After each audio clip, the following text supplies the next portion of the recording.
Yeah, meron ding daan dito guys sa Pamoa. Kung halimbawa galing kayo ng Roas Boulevard, yan, kakanan kayo dito sa may papuntang PICC, Pamoa rin yan. Yan, kanan kayo dito. Yan, kanan kayo dito. Papuntang MOA din ito. Yan. Dire-diretso lang yan hanggang doon sa dulo. Ayan, PICC na yan. Kakanan lang kayo dito. Ayan. Ayan. Pag sa dulo ulit, kaliwa ulit, dire-diretso lang ulit yan.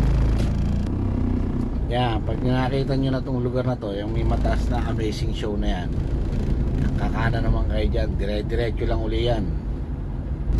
Yan, dire-diretso lang yan.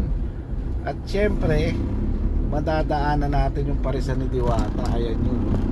Ayan yung Parisan ni Diwata. Ayan.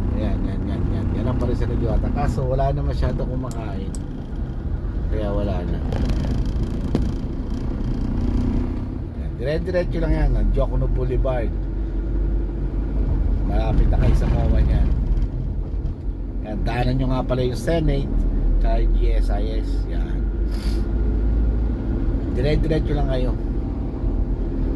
Walang stoplight, mabilis. Mas okay.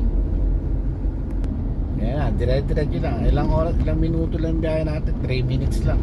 From Roas Boulevard, Quirino hanggang dito sa mall location. 3 minutes kasi walang stoplight. Dito ka na lang magkaka-stoplight sa may MOA. Yan, dito na. Ito na, MOA ka na. Ayun, yung globo. Kita nyo. So ayan, mall location na yan.